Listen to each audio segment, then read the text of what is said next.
'Twas the night before Christmas, when all through the house not a creature was stirring, not even a mouse. The stockings were hung by the chimney with care, in hope that St. Nicholas soon would be there. The children were nestled all snug in their beds, while visions of sugar plums danced in their heads, and Mamma in her kerchief and I in my cap had just settled our brains for a long winter nap, when out on the lawn there arose such a clatter. I rose from my bed to see what was the matter. What on earth is all that racket? Away to the window I flew like a flash, tore open the shutters and threw up the sash. The moon on the breast of the new fallen snow gave a lustre of midday to objects below, when what to my wondering eyes should appear but a miniature sleigh and 8 tiny reindeer.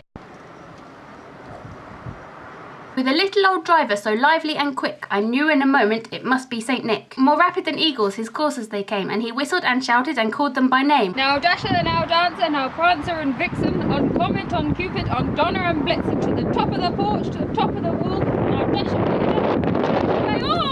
As dry leaves that before the wild hurricane fly, when they meet with an obstacle mount to the sky, so up to the housetop the coursers they flew, with the sleigh full of toys and St. Nicholas too. And then in a twinkling I heard on the roof the prancing and pawing of each little hoof. As I drew in my head and was turning around, down the chimney St. Nicholas came with a bound.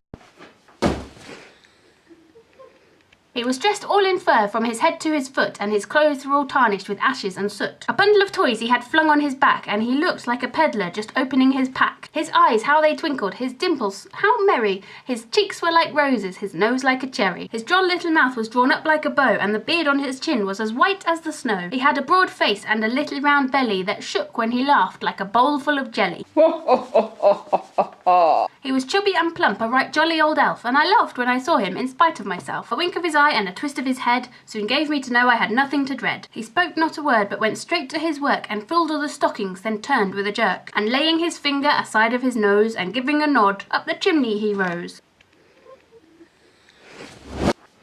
He sprang to his sleigh, to his team gave a whistle, and away they all flew like the down of a thistle. But I heard him exclaim ere he drove out of sight, Merry Christmas to all, and to all a good night!